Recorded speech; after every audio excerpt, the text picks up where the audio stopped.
On écoute Elisabeth Borne. Mesdames et messieurs, mes chers compatriotes, ce soir, la situation est inédite. Jamais l'Assemblée nationale n'a connu une telle configuration sous la Ve République. Cette situation constitue un risque pour notre pays au vu des défis que nous avons à affronter, tant sur le plan national qu'à l'échelle internationale. Mais ce vote, nous devons le respecter et en tirer les conséquences. En tant que force centrale dans cette nouvelle Assemblée, nous devons assumer une responsabilité particulière. Nous travaillerons dès demain à construire une majorité d'action. Il n'y a pas d'alternative à ce rassemblement pour garantir à notre pays la stabilité et conduire les réformes nécessaires.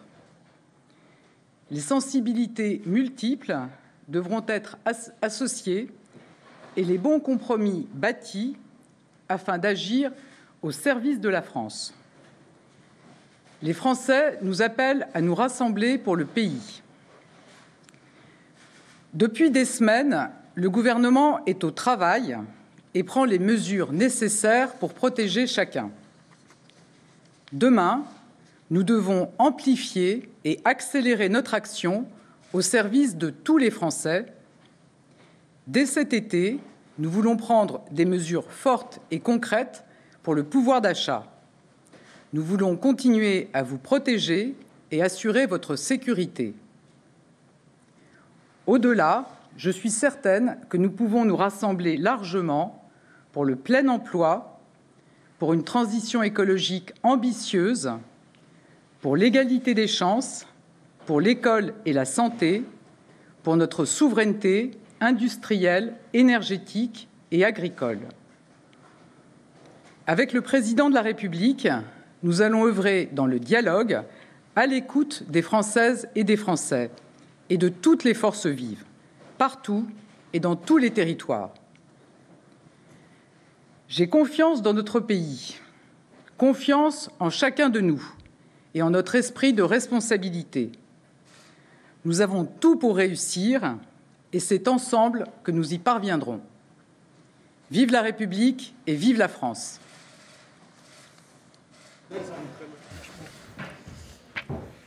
Voilà cette déclaration d'Elisabeth Borne après le tremblement de terre auquel on assiste, la majorité amputée, la majorité qui diminuait, condamnée à des alliances incertaines. Première réaction à cette première réaction de la Première ministre, Adrien Gindre. Alors moi je suis frappé par le fait que c'est le discours d'une Première ministre qui compte rester, comme s'il ne s'était rien passé ce soir, qu'il nous dit que cet été on va œuvrer pour le pouvoir d'achat des Français, comme c'était prévu, et qu'on va être dans le dialogue, pas plus, pas moins que ce qui était prévu avant.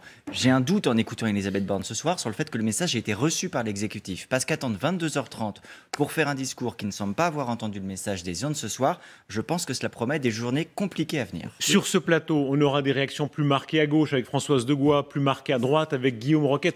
Premier coup de son, de premier diapason de réaction. D'abord à gauche, à vous Françoise Degois, quand vous entendez Elisabeth Borne ce soir. Oui, j'ai le même sentiment qu'Adrien Gindre. Je suis un peu interloqué, c'est un discours assez surréaliste.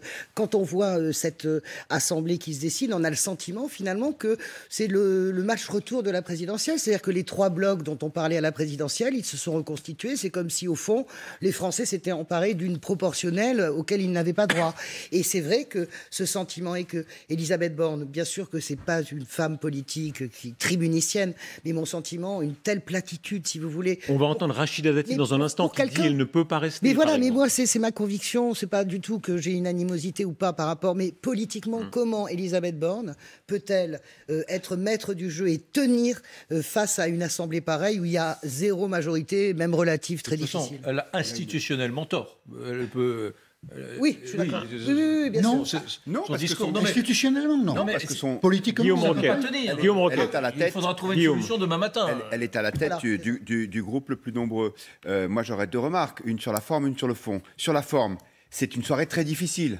La majorité a besoin d'une patronne ou d'un patron, de quelqu'un qui prenne le problème à bras-le-corps, qui fend l'armure. Là, on a un discours mécanique sur toujours les mêmes mots. Déclaration après déclaration. Nous nous battons pour le plein emploi, le pouvoir d'achat, la transition écologique. On aurait pu l'écrire, son discours. Maintenant, sur le fond, ils sont perdus. On aurait pu l'écrire avant les résultats. Ça. Oui, absolument. C'est le problème. Sur le fond, ils sont perdus. Ils ne savent pas où ils vont. Et à mon avis, la seule utilité du discours de ce soir, c'est de gagner du temps. Je pense que demain matin, Emmanuel Macron va prendre son téléphone, il va sonder des parlementaires LR, on va voir s'il y a des gens qu'il peut récupérer d'un côté ou de l'autre, pour ensuite arriver avec une solution plus constructive. Mais il me semble que le discours de la Première ministre montre l'ampleur du désarroi qui est celui de la Macronie ce soir. Jean-Michel Apathy. La majorité, on voit bien, essaie d'installer une fiction ce soir, et qui est traduite dans cette phrase d'Elisabeth Borne. Elle dit « Nous travaillerons dès demain à la construction d'une majorité d'action ». Et on va entendre les ministres qui le disent les uns après les autres, texte après texte, on va composer des majorités. Parce qu'ils ne savent pas quoi dire ce soir. La claque est tellement violente qu'ils ne sont pas capables de fabriquer un autre discours. Elisabeth Borne est la première ministre de la victoire présidentielle. Elle ne peut pas demeurer la première ministre de la défaite, le mot est faible, législative. Bien sûr qu'Emmanuel Macron doit trouver une autre solution. Après, il ne faut pas exclure l'hypothèse qu'Emmanuel Macron s'entête. Ça, on ne peut pas l'exclure. Hein. Qu'il fasse une forme de bras d'honneur au corps électoral tel qu'il s'est manifesté là.